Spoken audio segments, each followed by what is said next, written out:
Yang siap sama-sama katakan amin. Tepuk tangan yang meriah bagi Tuhan Yesus. Please sit down.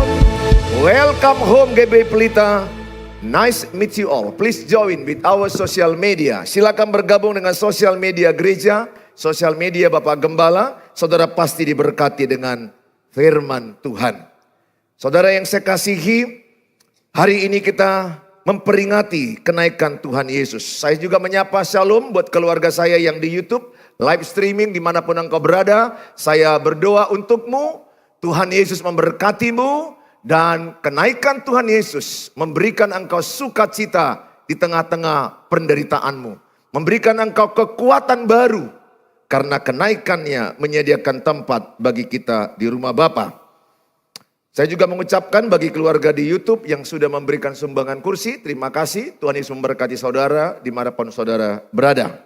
Hari ini kita diberkati dengan firman Tuhan dari Lukas 24 ayat 50 sampai 53, yaitu manfaat kenaikan Tuhan Yesus. Saya akan banyak membawakan bahwa kenaikan Tuhan Yesus memberikan kekuatan baru.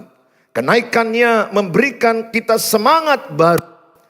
Dalam Lukas 24 ayat 50 sampai kepada 53, sama-sama kita membaca 1-2 ya. Lalu Yesus membawa mereka keluar kota sampai dekat Betania. Di situ ia mengangkat tangannya dan memberkati mereka.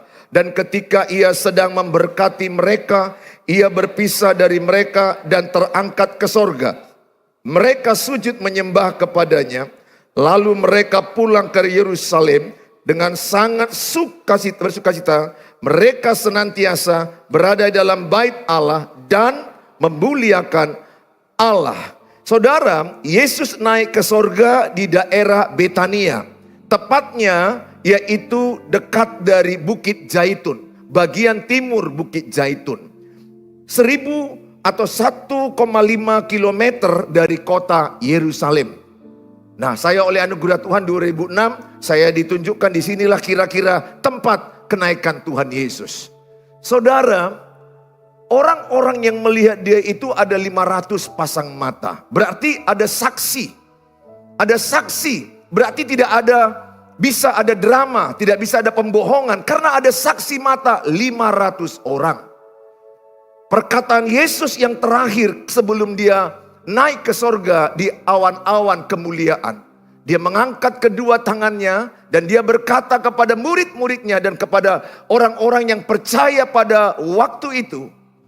Dia berkata, terimalah Roh Kudus, maka engkau akan menerima kuasa supaya engkau menjadi saksiku di Yerusalem, Yudea, Samaria, sampai ke ujung-ujung bumi.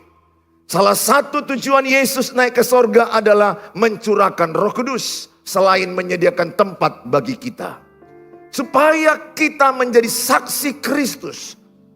Saudara, amanat agung pun kalau kita baca Matius 28, 19, 20 dikatakan. Pergilah, jadikanlah segala bangsa muridku. Baptislah mereka dan ajarlah mereka melakukan segala sesuatu. Saya bisa ambil kesimpulan dari amanat agung Matius 28 ayat 19 sampai 20. Pergilah, jadikan segala bangsa muridku. Kemudian perkataan Yesus yang terakhir sebelum dia naik ke sorga adalah, terimalah Roh Kudus supaya engkau menjadi saksi Kristus. Oleh karena itu saya mengajak sama saudara ikuti ibadah pencurahan Roh Kudus 3 hari berturut-turut. Jam 19.30, tanggal 14, 15, 16. Saya akan menerangkan siapakah Roh Kudus dalam diri kita. Dia adalah Allah pribadi yang ketiga daripada Allah Bapa, Allah Anak, Allah Roh Kudus yang ada dalam hati kita. Bisa saya katakan Roh Kudus itu adalah Tuhan yang ada di hati kita. Itulah Tuhan yang sekarang bekerja dalam hati kita, yang sedang bekerja di gereja Tuhan. Oleh karena itu saya mengajak sama saudara, datanglah. Saudara, bisa saya simpulkan, tugas kita yang paling utama adalah bersaksi. Jadilah saksi Kristus. Percaya saya katakan, Tuhan tidak tertarik dengan uang yang banyak yang kita dapat di dunia ini. Tuhan tidak tertarik dengan pencapaian-pencapaian yang hebat tanpa kita menjadi saksi Kristus. Yang paling dibanggakan Tuhan adalah apabila lewat cara hidupmu ada orang mengenal Kristus. Apabila lewat saudara dalam pernikahan, di dalam bekerja, dalam perkuliahan, cara hidupmu berkuliah, maka orang semakin melihat Kristus dan orang semakin dekat kepada Kristus. Itulah yang disebut menjadi saksi Kristus. Saksi Kristus tidak hanya berkata jadi pengkhotbah, pendeta, tidak. Tetapi saksi Kristus lewat perkataan, lewat perbuatan, lewat kehidupan sehari-hari. Saya berdoa, saudara, kenapa Yesus belum datang ke dunia? Ingat, di Alkitab semua yang terjadi dalam Kristus sudah dinubuatkan di PL, Perjanjian Lama. Kelahiran sudah terjadi, kematian sudah terjadi, kebangkitan sudah terjadi, kenaikan sudah terjadi. Yang terakhir, kedatangan. Kalau dari 5 ini 4 sudah terjadi, masa yang 1 ini tidak terjadi?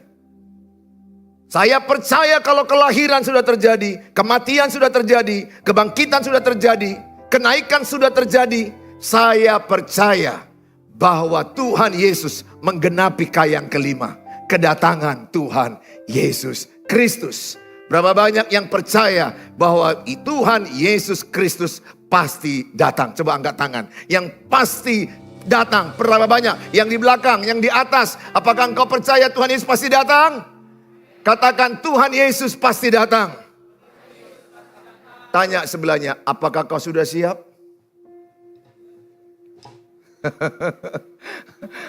Karena ada orang bilang, oh jangan dululah. Saya masih teringat pada waktu di perdagangan saya tinggal.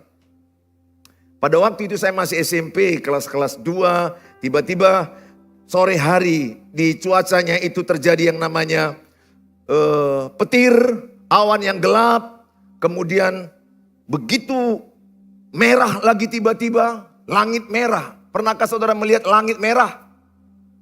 Pernah? Nah, langit merah. Kemudian saya bilang sama, petir juga datang. Wah, saya yang masih anak-anak, saya datang kepada bapak saya katakan, apa ini Pak? Kenapa langit merah? Bapakku bilang, Tuhan Yesus mau datang. Tuhan Yesus mau datang. Saya berpikir, aku belum siap Pak, karena aku penjudi, pembohong, dan banyak dosa-dosa lain yang kulakukan. Saudara, tapi dia bilang Tuhan Yesus mau datang. Saya cepat-cepat ke kamar, berdoa aku, Tuhan Yesus, kalau engkau mau datang, ampunilah semua dosaku. Karena kata bapakku sebentar lagi mau datang. Sebentar lagi pula mau datang Tuhan Yesus. Dia mau datang menghakimi orang hidup yang mati. Oh Tuhan Yesus, dalam nama Tuhan Yesus, ampunilah dosa-dosaku. Besok-besok gak datang. Minggu depan gak datang. Bulan depan gak datang. Nah saudara, tapi saya percaya. Kenapa Tuhan Yesus belum datang? Dia memberi kesempatan kita bertobat. Supaya kita meninggalkan dosa-dosa kita. Saudara-saudara yang engkau kena terpapar dengan pornografi di gadgetmu, tinggalkanlah. Yesus mau datang. Bayangkan kalau Yesus datang, engkau sedang nonton pornografi. Yesus datang dengan awan-awan kemuliaan, dengan trompet daripada malaikat sangkakala berbunyi, ternyata naik pornografi. Mana bisa kau bilang, cancel dulu, sebentar dulu. Kasih dulu aku pertobatan, sebentar dulu biar ku hapus semua ini. Bilang sebelahnya, masih ada kesempatan, hapus sekarang. Amin. Masih ada. Saya dikirim Tuhan kepadamu, memberitahukan, masih ada kesempatan. Apa jadinya kalau kira-kira Tuhan Yesus datang, engkau lagi berdua-duaan dengan pacarmu di kamar kos. Di mana juga pakaianmu gak sopan lagi, udah dari mana-mana. Yesus lagi datang, ngapain? Baru kau bilang, tunggu Tuhan, berpakaian dulu aku Tuhan, tolong dulu, aduh ini. Pernahkah kau lihat orang yang kedapatan melakukan hal-hal yang najis di kamar, kemudian orang mendapatkannya sedang melakukan? Saudara lihat di viral-viralkan itu. Betapa tidak baiknya, bayangkan. Kalau itu pernah kau lakukan, tinggalkan. Bilangkan, tinggalkan perzinahan. Amin. Tinggalkan semua. Masih ada waktu. Jangan nanti kalian bilang sama Tuhan Yesus ya, nggak ada yang mengingatkan aku Tuhan. Padahal sudah kuingatkan kau hari ini. Tinggalkan hal-hal yang najis, tinggalkan dosa, tinggalkan segala kedagingan. Yang pasti Tuhan Yesus pasti datang. Kenaikan Tuhan Yesus memberikan kita sukacita. 500 pasang mata itu setelah pulang, mereka bersuka cita. Mereka bernyanyi, mereka berbahagia karena Yesus naik ke sorga. Dengan satu tujuan yang jelas. Berbeda kenaikan Henok. Henok naik ke sorga. Nabi Elia naik ke sorga. Yang ketiga adalah Tuhan Yesus. Beda jauh, Tuhan Yesus menyediakan tempat bagi kita. Yang dua ini tidak. Elia dan Henok tidak menyediakan tempat bagi kita. Karena dia bukan Tuhan. Tapi Yesus naik menyediakan tempat bagi kita. Dan kenaikannya untuk mencurahkan Roh Kudus ada di hatimu dan di hati saya. Satu kasih karunia yang luar biasa. Tuhan ada di hati manusia. Tuhan ada di hati orang percaya. Maka 1 Korintus 6 ayat 19-20 dikatakan, tubuhmu adalah bait Roh Kudus. Tubuhmu adalah rumah Tuhan. Makanya rumah Tuhan kau jaga kekudusan. Kau jaga matamu kudus. Kau jaga cara pakaianmu kudus, anak-anak gadis. Jaga caramu berpacaran kudus. Ingat, targetmu berpacaran, pacaran kudus. Katakan sama-sama, pacaran kudus. Yang punya istri jangan ngomong itu lagi, udahlah. Yang sudah punya istri, ya, saudara jalankan pernikahan kudus. Amin. Kalau pacaranmu kudus, engkau akan memasuki pernikahan kudus. Engkau akan lebih mendapatkan kasih karunia yang lebih baik lagi. Bukan berarti tidak ada masalah. Tapi kalau engkau sudah mulai dengan pacaran, perzinahan, percabulan, hawa nafsu, berarti engkau membangun pernikahan di atas nafsu. Ini rapuh. Ini yang banyak bercerai.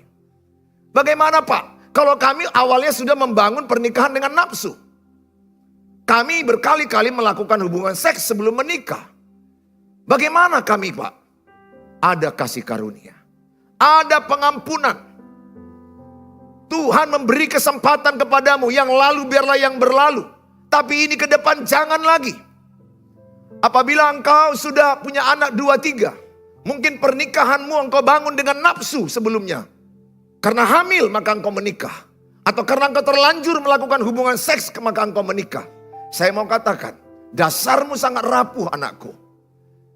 Umat yang saya kasih, dasarmu sangat dangerous. Sangat berbahaya. Kalau engkau belum bernikah, jangan lakukan itu. Kalau engkau lakukan itu masuk ke pernikahan, pernikahanmu sangat rawan. Rawan perceraian. Rawan perselingkuhan. Rawan kehancuran. Don't do it. Jaga tubuhmu baik suci. Bila perlu kalau engkau tidak mampu menawan hawa nafsumu, lebih bagus cepat menikah. Daripada engkau melakukan perzinahan. Dan engkau meneruskan ke pernikahan. Habis hidupmu dalam pernikahan. Tapi Pak, kami sudah terlanjur. Kami sudah punya anak 2. Saya katakan ada kasih karunia Tuhan. Ada kemurahan Tuhan. Ada pengampunan. Asal engkau bertekad. Membangun pernikahanmu yang benar. Gak ada kata terlambat sama Tuhan. Sekarang ini bukan memilih pasangan yang tepat. Mungkin engkau berpikir ini pasanganku kurang tepat karena banyak persoalan. Di dalam perjalanan pernikahanmu, engkau menyadari sepertinya ini bukan pasanganku yang tepat. Banyak pernikahan begitu. Karena mereka saling melukai dan saling menyakiti. Tapi yang benar adalah bagaimana saya menjadi pasangan yang tepat. Bagaimana kami membangun pernikahan yang tepat. Bagaimana kami membangun pernikahan yang benar. Oleh karena itu, Bapak Ibu, Saudara, anak-anak muda, anak gadis, jagalah. Jangan main-mainkan kasih karunia Tuhan. Orang yang mengenal kasih karunia Tuhan takut berbuat dosa. Kalau orang yang suka berbuat dosa belum mengenal kasih karunia Tuhan. Kasih karunia Tuhan itu sangat terhormat. Jaga dirimu, jaga pergaulanmu. Sehingga engkau bisa menjaga rencana Tuhan dalam hidupmu. Manfaat kenaikan Tuhan Yesus. Yang pertama adalah Tuhan memberikan kekuatan dan memberikan sukacita. Lewat kenaikannya ada kekuatan yang Tuhan berikan kepada kita. Yohanes 16 ayat 33. Sama-sama kita baca. Semuanya itu kukatakan kepadamu, supaya kamu beroleh damai sejahtera dalam aku. Dalam dunia kamu menderita penganiayaan, tetapi kuatkanlah hatimu. Aku telah mengalahkan dunia. Saya ulangi kata-kata ini, ulangi. Katakan sama-sama, saya kuatkan hatiku. 1, 2 ya. Sekali lagi, saya kuatkan hatiku. Aku percaya Tuhan telah mengalahkan dunia. Aku percaya Tuhan Yesus juga mengalahkan semua masalah. Amin. Saudara, percayalah bahwa sebenarnya semua masalah kita sudah dikalahkan Tuhan. Bahwa kalau saudara mempercayai kenaikan Yesus sebagai bukti kemenangan, darahnya di kayu salib adalah kemenangan bagi kita. Kematiannya adalah kemenangan bagi kita. Kebangkitannya membuktikan dia hidup. Kenaikannya semakin menegaskan bahwa maut telah dikalahkannya. Kematian telah dikalahkannya. Bukankah musuh manusia terbesar adalah kematian? Kalau kematian saja sudah dikalahkan, masa masalahmu yang lain tidak dikalahkan? Percayalah, apapun masalahmu, apapun pergumulanmu, saya percaya engkau tampil jadi pemenang. Roma 8 ayat 37 dikatakan engkau umat lebih dari pemenang. Saudara harus sadari, kalau saudara melihat permainan bola kaki, sebenarnya sudah ada secara gambaran siapa yang akan menang. Tapi belum bisa dipastikan siapa yang menang. Namun di dalam Alkitab, kita sudah dipastikan pemenang. Apa kita menjadi pemenang? Karena Tuhan Yesus sudah menang di kayu salib. Karena Tuhan Yesus sudah bangkit dari kematian, mengalahkan musuh. Oleh karena itu saya mengajak sama saudara semua, ingatlah citra dirimu, engkau lebih dari pemenang. Katakan, saya lebih dari pemenang. Artinya apapun masalahnya, akhirnya kau menang. Hanya satu yang menggagalkan kemenanganmu, engkau menyerah. Kalau engkau menyerah, itulah titik kekalahan. Maka Amsal 18 ayat 14 berkata, selagi masih ada semangat, semua penderitaan bisa kau lewati. Maka saya mengajak sama saudara, sebagaimanapun penderitaanmu, sebagaimana Tuhan berkata, selama dalam dunia ini akan ada penderitaan, akan ada kesukaran. Tapi tidak selamanya itu ada. Pesan saya sebagai hamba Tuhan yang sudah melewati hidup 54 tahun. Saya tahu banyak penderitaan, banyak kesukaran. Saya melihat setiap kesukaran yang saya alami, selalu ada kebaikan Tuhan. Tanamkan ini. Tidak ada bapak yang di rumah membiarkan satu ujian-ujian kecil kepada anak-anaknya tanpa tujuan. Saya terlalu percaya, seluruh masalah yang saudara hadapi saat ini, ada kebaikan Tuhan, ada tujuan Tuhan. Maka Roma 8 ayat 28 berkata, Allah turut bekerja mendatangkan kebaikan bagi mereka yang mengasihi Dia. Kalau saudara mengasihi Tuhan, apapun pergumulanmu, apapun persoalanmu, percayalah Allah turut bekerja mendatangkan kebaikan. Turut bekerja dalam bahasa Yunaninya sinergie. Bahasa biasanya sinergi. Artinya ada bagian kita, ada bagian Tuhan. Lakukan bagianmu, Tuhan lakukan bagiannya. Bagian kita tetap semangat, jangan menyerah. Jangan mundur, jangan menoleh ke belakang. Jangan salahkan dirimu, no complain. Jangan mengeluh. Kalau itu kau lakukan bagianmu mengucap syukur, saya percaya ketika engkau mengucap syukur, ada kuasa yang mengubah hidup saudara. Oleh karena itu saya mengajak sama saudara, yakinilah apapun penderitaanmu tidak berlangsung lama. Itu hanya seketika. Ada saatnya engkau akan menikmati kemenangan demi kemenangan. Saudara yang saya kasihi, saya kasih bacaan sama-sama kita baca. Yohanes 16 ayat 20 sampai kepada ayat yang ke-22. Mari sama-sama kita baca. Ayat 20 dan sama-sama kita baca, 1, 2 ya. Aku berkata kepadamu, sesungguhnya kamu akan dan meratap, tetapi dunia akan bergembira. Kamu akan berduka cita, tetapi duka citamu akan berubah menjadi sukacita. Terus, seorang perempuan berduka cita pada saat ia melahirkan, tetapi sesudah ia melahirkan anaknya, ia tidak ingat lagi akan penderitaannya, karena kegembiraan bahwa seorang manusia telah dilahirkan ke dunia. Demikian juga kamu sekarang diliputi duka cita, tetapi aku akan melihat kamu lagi, dan hatimu akan bergembira, dan tidak ada seorang pun yang dapat merampas kegembiraanmu itu daripadamu. Sama-sama katakan, tidak ada yang dapat merampas kegembiraanku. 1, 2 ya. Tidak ada yang dapat merampas kegembiraanku. Kalau kegembiraanmu dari Tuhan, engkau tidak dapat diambil kegembiraanmu. Makanya saya mengajak sama saudara, buatlah kegembiraanmu dari Tuhan. Bedanya dengan orang dunia apa? Selesai dulu masalahnya, baru dia bergembira. Selesai dulu penderitaannya, baru dia bergembira. Anak Tuhan tidak. Di tengah-tengah penderitaan, di tengah-tengah persoalan, ada damai sejahtera. Ada ketenangan. Maka Tuhan berkata, ketika dia bangkit, dia membuktikan dirinya bangkit menjumpai murid-muridnya yang sedang bersembunyi dalam rumah yang tertutup.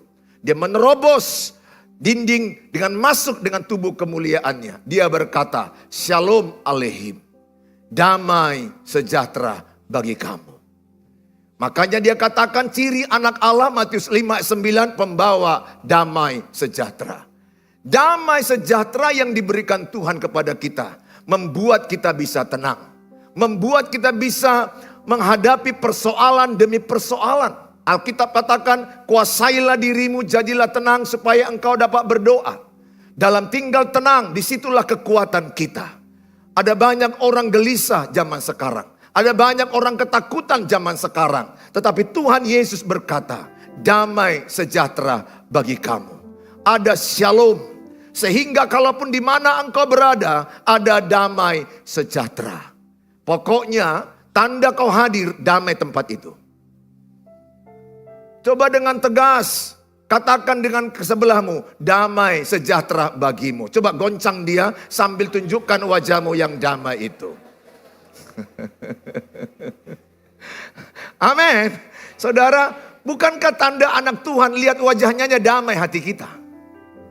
Halo? Bukankah saudara melihat orang yang paling baik itu adalah ketika lihat wajahnya senyum, semangat. Dia menunjukkan dirinya anak Tuhan, damai.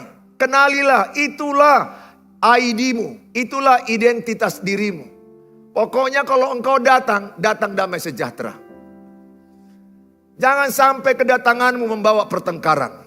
Jangan sampai kedatanganmu membawa perkelahian. Tanda anak Allah pembawa damai sejahtera. Orang yang membawa damai sejahtera sering mengalah.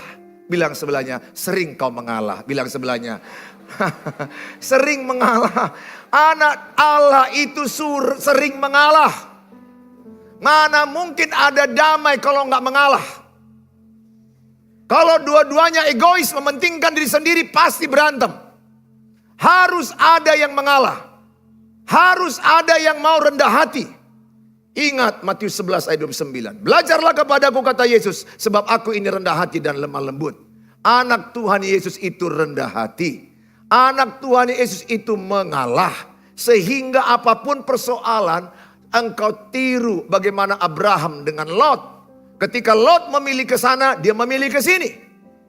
Lihat Ishak ketika diambil sumur yang begitu berbual-bual airnya, diambil orang Filistin, dia mengalah. Semakin mengalah, apa yang dikerjakan Ishak semakin diberkati. Orang yang mengalah dibela Tuhan. Perbada dibela iblis. Saya berdoa di ruangan ini semuanya saudara adalah suka mengalah. Amin. Suami istri, kalau engkau bertengkar, siapa yang paling banyak mengalah?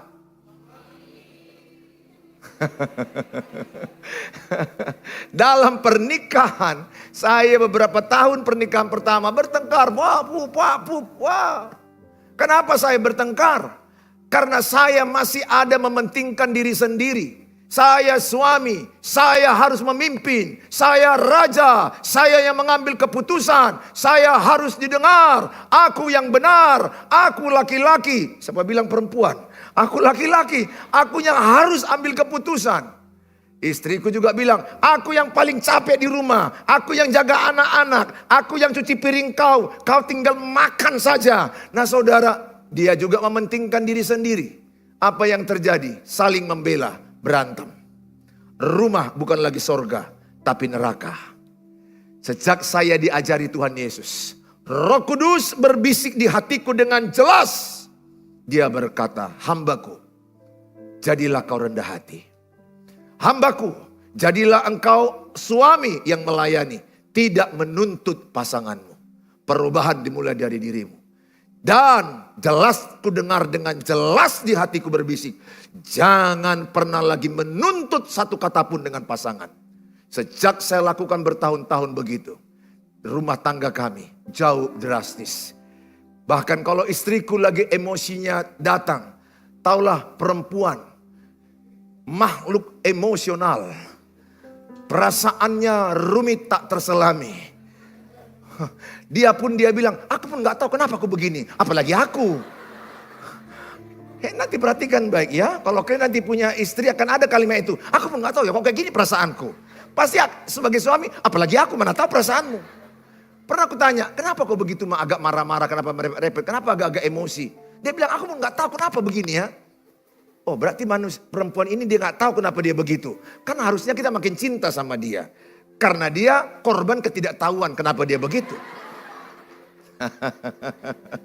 Pernahkah engkau merasa begitu anak-anak gadis? Kok gini perasaanku ya? Kok tiba-tiba aku gak suka sama si Richard ini. Benci kali aku sama Richard ini. Awal-awalnya aku suka sama dia. Sekarang kayak udah mau aku cekek. Nah saudara, perasaanmu. Memang perasaanmu ya begitulah. Kalau suami gak mengerti ini, habis hidupmu. Dengar laki-laki yang mau menikah, dengar apa yang kubilang. Perasaan istrinya itu swing. Swing, you know what is swing? Berputar-putar. Sebentar nanti tiba-tiba dia ketawa. Habis itu nangis di kamar. Kenapa kau nangis? Ya begitulah. Makhluk yang satu itu. Kita harus, makanya dikatakan dalam 1 Petrus 3 ayat 7. Hai suami, hiduplah bijaksana dengan istrimu. Oh makin lama aku menikah makin bijaksana. Makin tahu aku. Kalau dia udah merepet, gak pernah lagi ku jawab. Cepat aja ku amati satu kata dari repetannya itu. Muncul ada kata piring, langsung ku cuci, selesai. Lihatlah perempuan membilangkan piring kotor aja pun payah menyampaikan. Piring kotor cuci, kan selesai pak. Selesai kan kalau dia bilang gitu kan, tolong cuci. Ini apa yang dibilang makhluk yang satu ini? Tolonglah Roh Kudus, apa maksudnya? Apakah ini karunia bahasa roh perlu ditafsirkan? Terlintas satu, piring. Oh piring rupanya. Begitu kalau kalian menikah. Jangan hanya ketawa, nanti kan jadi korban ini semua. Korban. Pasti. Gak usah jawab, dengar aja. Semakin kau jawab, kau kasih bensin. Gak ada gunanya. Suami yang bijak itu mendengarkan istrinya. Ya, karena kebutuhan istri bicara 15.000 kata satu hari. Suami hanya 5.000 kata. Di pekerjaannya udah habis. Si istri di rumah aja. Dia ngomong sama dinding gak bisa. Ngomong sama ikan yang digorengnya gak bisa. Dia menunggulah suaminya datang, dihabiskannya langsung. Ya, tampung aja. Saya hanya berdoa, pergogo ya Tuhan, tolong aku Tuhan, dalam nama Yesus, kasih karuniamu Tuhan. Dia pelepasan, aku kemasukan, saudara.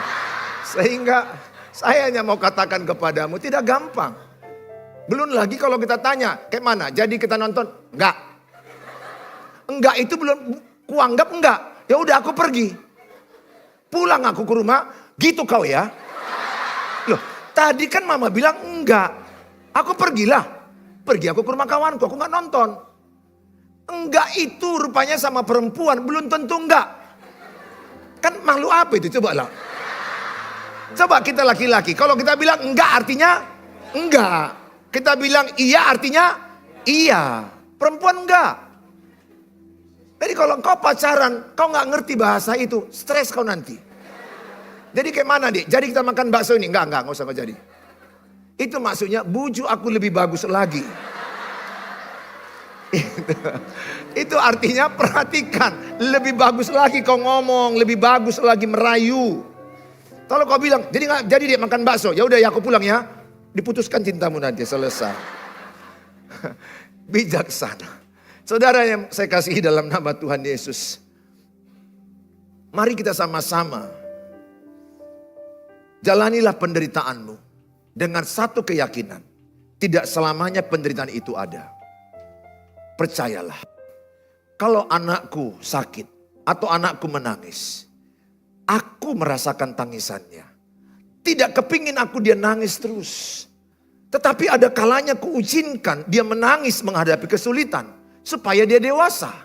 Supaya dia berkarakter. Supaya dia rendah hati. Supaya dia menghargai sesuatu. Sehingga pada masa itu ada masa ujian. Maka 1 Petrus dikatakan adalah ayat 1, 5, 6, 7. Itu adalah ujian iman. Memurnikan imanmu supaya imanmu seperti emas. Maka ketika ada ujian itu seketika. Enggak selamanya. Apapun masalah yang sedang saudara hadapi saat ini. Pesanku samamu. Bertahanlah. Yakobus 1 ayat 12 dikatakan, berbahagialah engkau yang bertahan dalam pencobaan. Bilang sebelahnya, bertahanlah kau ya, bertahan, bertahan. Sebelah kiri kananmu itu, walaupun khotbah ini sekarang membuat dia ketawa, sebenarnya banyak kali penderitaannya itu. Tapi saya mau katakan kepadamu, bertahanlah. Tidak selamanya penderitaan itu ada. Tidak ada sekolah yang ujian terus. Ujian itu kadang sekali 6 bulan. Atau sekali 3 bulan. Sudah hebat sekali sebulan. Saya hanya mau mengatakan kepada saudara.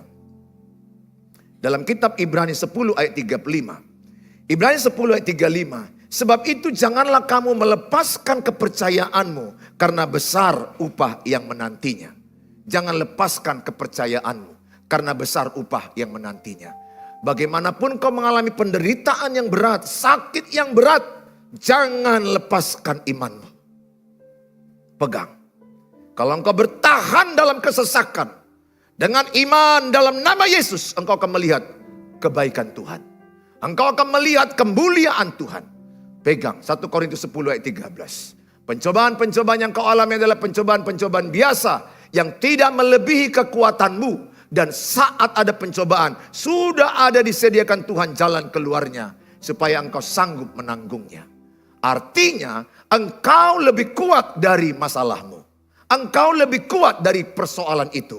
Seringkali iblis menipu kita. Matilah kau, habislah hidupmu, inilah akhir hidupmu. Iblis itu tugasnya mendakwa, mengintimidasi, membohongi kita. Supaya kita gak percaya kita kuat dalam Tuhan. Saya hanya katakan kepadamu, imanilah bahwa seluruh persoalanmu pasti mendatangkan kebaikan. Yang penting lakukan bagianmu dengan benar. Kalau ada yang salah, kembali kepada kebenaran. Kalau ada engkau jatuh, bangkit kembali. Amsal katakan, 7 kali orang benar jatuh, 7 kali bangkit. Jangan pernah putus asa. Saudara yang saya kasihi, Ayub 42 ayat 2 dikatakan, aku tahu bahwa engkau sanggup melakukan segala sesuatu. Dan tidak ada rencanamu yang gagal. Katakan, tidak ada rencana Tuhan yang gagal buat saya. 1, 2 ya. Tidak ada rencana Tuhan yang gagal buat saya. Saya berdoa semua rencana Tuhan terjadi bagi saudara. Tapi ingat rencana Tuhan engkau melewati terjal-terjal. Rencana Tuhan kadang diizinkan engkau melewati lembah kekelaman. Melewati persoalan. Melewati kesakitan, melewati fitnah, melewati gosip, melewati orang-orang yang mencibirmu, yang merendahkanmu, yang mengucilkanmu. Dengar, kalau ada orang memfitnahmu, menggosipmu, anggaplah sebuah tanaman. Sebuah tanaman, sebuah pohon. Kalau ditanam perlu pupuk, betul? Perlu pupuk, dikasih kotoran, dikasih kotoran. Anggaplah orang yang memfitnahmu itu kotoran-kotoran. Sebagaimana kata-kata mereka memfitnahmu, menggosipmu, mencibirmu, merendahkanmu. Anggaplah itu pupuk kotoran yang mensuburkan dirimu. Kalau itu fitnah, kalau itu benar, perbaiki dirimu. Tapi kalau itu fitnah, gak perlu kau bela dirimu. Capek engkau membela. Kebenaran gak perlu dibela. Kalau engkau benar, cukup.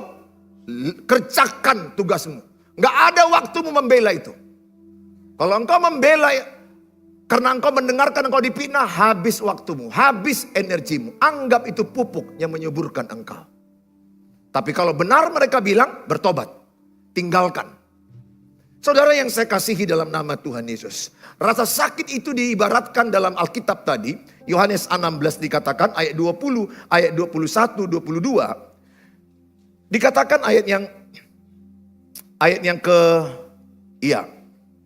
seorang perempuan berduka cita pada saat ia melahirkan. Tetapi sesudah ia melahirkan anaknya, ia tidak ingat lagi akan penderitaannya. Nah, saya punya pengalaman begini. Pasien saya di rumah sakit Pringadi. Ketika saya dokter jaga, saya menolong orang yang melahirkan. Persalinan, memimpin, menuntun persalinan terjadi. Sebagaimana persalinan yang normal, biasanya ada rasa sakit, his, kontraksi. Ya, ibu-ibu yang melahirkan tentunya tahu. Sakitnya bukan main. Waduh, sakit. Sakit. Mereka mengerang. Rata-rata yang melahirkan di awal seperti itu sangat sakit. Itu normal. Tapi sakitnya itu sesaat. Biasanya setelah lahir bayinya, kami angkat dan kami suruh cium ke mamanya. Mamanya langsung lega hatinya. Wah, kadang-kadang sambil nangis dia, memperjuangkan kelahiran. Jadi ingatlah, sayangilah mamamu. Memperjuangkan kelahiranmu itu nyawa taruhannya. Nyawa taruhannya. Saudara, satu waktu ada seorang pasien kami, wow sakit kali. Aduh aku gak sanggup lagi, aku udah mau mati, aku gak sanggup lagi. Saya berpikir, waduh gimana caranya? Udah suster, panggil dulu suaminya. Panggil suaminya masuk. Kemudian suaminya masuk, mau menolong dia. Maksudnya mengelus-ngelus supaya dia sabar. Waktu digini-ginikan, dilihat muka suaminya. Gara-gara kau. Mati kau, gara-gara kau.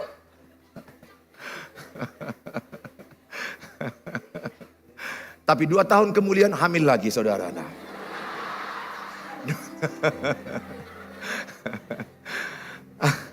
Ada lagi yang lahir anaknya, ini semua kisah nyata yang saya bilang ini. Ada lahir lagi anaknya itu 5 perempuan berharap laki-laki.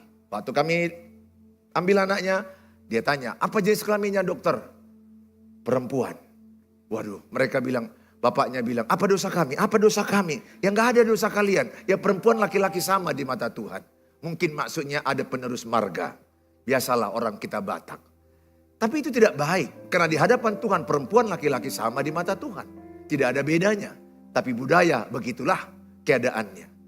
Nah yang paling lebih lucu lagi adalah ketika dia melahirkan anak itu. Kemudian saya ambil anaknya. Kemudian dia dengan bertanya kepada saya. Dokter bagaimana hidungnya? Mancung atau pesek? Nah saudara ini kok aneh pula yang ditanya masalah hidung. Saya lihat mamanya pesek, saya bilang enggak jauh buah dari pokoknya. Nah saudara, jadi dia mungkin mengharapkan mujizat itu nyata bahwa anaknya lahir mancung. Enggak ada masalah hidungmu. Masalah hidungmu itu adalah ciptaan Tuhan bagimu. Percayalah, kalau hidungmu pun mancung, tapi kalau hatimu mincing, enggak ada gunanya. Artinya kalau hatimu miring enggak ada gunanya. Karena lebih baik engkau cantik dari dalam, inner beauty. Nah saudara yang saya kasihi, penderitaan ibu hamil itu sementara, tidak selamanya. Ketika dia lahir anaknya, dia hilang sakitnya. Begitu juga persoalanmu. Penderitaanmu sesaat, itu maksud Tuhan. Kalau digambarkan seperti perempuan itu, seperti itulah. Gak mungkin 365 hari, atau tahun ini 366 hari, saudara 300 hari menderita. Enggak lah. Oke, dari 31 hari sebulan. Kira-kira berapa hari lah ada masalahmu? Mungkin hanya ada 1 hari. Atau mungkin 6 bulan. Mungkin hanya ada 3 hari. Maksudnya adalah coba lihat. Tidak selamanya. Saudara orang juga tahu. Setelah habis petir. Habis hujan lebat. Ada pelangi. Artinya apa? Di balik persoalanmu kan ada kemenangan. Kalau Tuhan izinkan engkau menghadapi persoalan. Sebenarnya Tuhan merencanakan engkau level up. Tuhan menjadikan engkau lebih naik. Karena dengan engkau dalam penderitaan, engkau bertekun mencari Tuhan. Engkau bertekun mengevaluasi dirimu. Engkau bertekun lebih dekat kepada Tuhan. Sehingga lewat penderitaan ini engkau semakin utuh. Engkau semakin matang. Engkau semakin sempurna. Imanmu semakin bertumbuh. Perhatikan, iman bertumbuh bukan pada zona nyaman. Iman bertumbuh dalam penderitaan. Sehingga kalau ada penderitaanmu, jangan mundur. Jalani, hadapi. Justru itulah tanah yang terbaik. Imanmu subur, luar biasa. Sehingga Alkitab berkata, penderitaanmu hanya sesaat. Yang kedua, kenaikan Tuhan Yesus menyediakan tempat bagi kita. Yohanes 14 dikatakan ayat yang ke-3. Sama-sama kita baca. Dan apabila aku telah pergi ke situ dan telah menyediakan tempat bagimu, aku akan datang kembali dan membawa kamu ke tempatku. Supaya di tempat di mana aku berada, kamu pun berada. Oh, luar biasa. So romantis. Dia berkata, supaya di mana aku berada, engkau pun berada. Berarti dia tidak menginginkan perpisahan dengan dirimu. Dia tidak menginginkan meninggalkan engkau. Maka dikatakan Ibrani 13 ayat 5. Sekali-kali aku tidak pernah meninggalkan engkau. Kalau ada perasaanmu lonely, kesepian, ingatlah. Ada Tuhan Yesus tidak pernah meninggalkan engkau. Itu hanya perasaanmu sendirian. Sebenarnya semua persoalan yang kau alami, engkau sedang hadapi bersama dengan Tuhan. Hanya sering sekali kita nggak sadar ada Tuhan di hati kita. Saya ajak sebentar, ayo semua sadar. Sekarang kutanya, di manakah Roh Kudus ada dalam hidupmu? Apakah engkau percaya Roh Kudus ada dalam hatimu? Percaya? Bisakah engkau merasakan ada Roh Kudus di hatimu? Saudara, kalau engkau betul-betul merasakan ada Roh Kudus, kutanya dulu, apa rasanya? Apa rasanya ada Roh Kudus di hatimu? Ya, damai, sejahtera. Engkau bisa merasakan damai, tapi masalahku belum siap, persoalanku belum siap. Tapi kau damai, kau tenang. Banyak tantanganmu, banyak masa lalumu yang salah, yang rusak. Tapi ketika dalam Kristus, kau rasakan ada damai sejahtera Allah. Filipi 4 ayat 7 dikatakan, damai sejahtera Allah memerintah di hatimu dan pikiranmu. Persoalanmu belum selesai. Kalau engkau damai, kalau engkau tenang, engkau mendapat kekuatan. Oleh karena itu saya katakan, sering-seringlah engkau menyadari ada Roh Kudus di hatimu. Ada Roh Kudus di hatimu. Ketika engkau dalam kesusahan, kesedihan, Roh Kudus menghiburmu. Roh Kudus menolongmu. Roh Kudus adalah parakletos yang menuntun, yang mendampingi engkau. Roh Kudus itu seperti advokat, sebagai pengacara, pembelamu. Sehingga engkau lebih sering mendengar suara Roh Kudus. Ingat, manusia berbicara kepada orang lain 30%. Manusia bicara kepada dirinya sendiri 70%. Ketika engkau sedang cuci piring, engkau bicara dengan dirimu. Ketika engkau sedang pergi bawa sepeda motor, engkau bicara dengan dirimu. 70%. Ingat, ketika kau bicara dengan dirimu, jangan lupa ada Roh Kudus di hatimu. Dialah penolongmu. Tidak perlu engkau malu, tidak perlu engkau enggan. Dia memang sengaja diutus tinggal di hatimu untuk menolong, menghiburkan, menguatkan, menuntun engkau kepada kebenaran. Roh Kudus tidak mengingatkan dosa masa lalumu untuk menjatuhkanmu. Roh Kudus mengingatkan engkau masa depanmu penuh harapan. Masa depanmu yang indah menuntun engkau kepada kebenaran. Oleh karena itu saya mengajak semua di ruangan ini. Sadarilah ada Roh Kudus di hatimu. Katakan, ada Roh Kudus di hati saya. Bilang sebelahnya, sering-sering bicara dengan Roh Kudus. Kutanyalah dulu, kalau engkau sering-sering bicara dengan Roh Kudus, apa tandanya kalau itu suara Roh Kudus? Tandanya suara yang di hatimu sesuai dengan Alkitab. Itu aja, gampang. Kalau engkau disakiti orang, dilecehkan, direndahkan, difitnah, ada suara di hatimu, sabar. Jangan balas, itu Roh Kudus. Atau ada orang yang mencuri handphonemu, atau ada orang yang mencuri cowokmu. Bukan hanya handphonemu dicuri, cowokmu pun digonikan ya. Ada suara di hatimu berkata, ampuni musuhmu, ampuni musuhmu. Engkau anakku, engkau anak Tuhan Yesus, ampuni musuhmu. 100% itu suara Roh Kudus. Kalau engkau melihat orang yang gak makan, orang yang susah, ada di hatimu suara, kasih uangmu. Kasih, belikan dia pangsit 1 bungkus. Kasih ke dia. Serius, itu suara Roh Kudus. Murah hati, memberi. Tapi kalau ada di hatimu, ada orang yang memfitnahmu, yang mengecekimu, pas lewat di sampingmu ada suara, jambakkan dia, lempar air keras sama dia. Saburkan arang itu sama dia. Nah itu suara simbolis. Saudara, saya tiap hari bicara dengan Roh Kudus. Mungkin engkau berpikir, kayak mana bicara dengan Roh Kudus? Datanglah ya. Ibadah pencurahan Roh Kudus. Supaya engkau bisa bicara dengan Roh Kudus. Enak bicara dengan Roh Kudus. Ingat, Roh Kudus itu, Allah Roh Kudus adalah pribadi ketiga dari Allah. Namanya pun pribadi. Pribadi artinya hidup. Bisa ngomong. Allah kita bukan patung. Allah kita tidak mati. Allah kita hidup, bisa ngomong. Gak percaya nanti malam kau berdoa berlutut, lipat tanganmu. Engkau yang punya masalah, coba praktik nanti malam. Kata pendeta Suhairi, Roh Kudus bisa ngomong. Ku tes. Ketika engkau susah, kau bingung memilih sesuatu. Roh Kudus pimpin aku. Roh Kudus tolong aku. Mana yang mau ku pilih? Apa yang mau ku buat? Roh Kudus, aku tahu aku berdosa. Roh Kudus, aku tahu banyak salahku. Ampuni aku Tuhan Yesus. Aku mau dengar suaramu. Pimpin aku. Aku bingung mengambil keputusan. Aku bingung apa yang harus ku lakukan. Nanti ada bisikan di hatimu. Dan bisikan itu tidak lari dari Alkitab.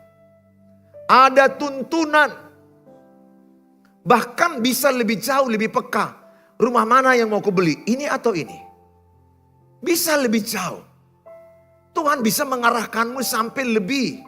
Itu penting membangun hubungan yang bergaul karib dengan Tuhan. Sehingga saya tidak mau memaksakan jemaat untuk berbahasa Roh Kudus. Karena berbahasa Roh Kudus kasih karunia. Kalau engkau terima dan engkau bisa berbahasa Roh Kudus, puji Tuhan, tetap rendah hati. Karena bahasa Roh Kudus bukan membuktikan rohanimu lebih hebat. Karena itu kasih karunia. Kalau tidak, puji Tuhan. Tapi bahasa Roh Kudus membuat engkau lebih menghasilkan buah Roh Kudus. Jadi ujungnya sebenarnya buah Roh Kudus. Apalah artinya saya berbahasa Roh Kudus kalau tidak ada buah Roh Kudus? Bahkan kita lebih tertarik lihat orang tidak berbahasa Roh Kudus, tapi ada buah Roh Kudus. Alangkah baiknya juga kalau engkau mendapat kemurahan Tuhan, kasih karunia Tuhan, oleh karena kau beriman dan percaya bahwa masih ada kasih karunia kepenuhan Roh Kudus, ditandai dengan awal berbahasa Roh Kudus. Why not? Yang penting ujungnya engkau menghasilkan buah Roh Kudus. Sehingga saya berharap datanglah di ibadah IPR tanggal 14, 15, 16. Ya, dengarlah suara Roh Kudus yang berbisik di hatimu. Pasti dia menolongmu. Intinya gini, suara Roh Kudus itu menguatkan, menghiburkan, menuntun pada kebenaran. Itu suara Roh Kudus. Jadi kalau ada suara dalam pikiranmu, menuduhmu, melemahkanmu, meracuni, itu iblis. Sehingga dengar Bapak Ibu, anak-anakku, anak muda, anak gadis. Saya sekarang asal ngomong, saya berdoa, omonganku dituntun Roh Kudus. Buktinya apa? Orang yang mendengarkan omonganku dikuatkan, dituntun pada kebenaran, dihiburkan, disemangati, dan diberikan sukacita. Oh, luar biasa kalau engkau bisa mendapat pasangan yang penuh Roh Kudus. Sehingga kalau dia ngomong, mendatangkan kasih karunia, dikuatkan, dibangunkan, disemangati, dihiburkan. Ingat, konselor terbaik adalah Roh Kudus. Tepuk tangan bagi Tuhan Yesus.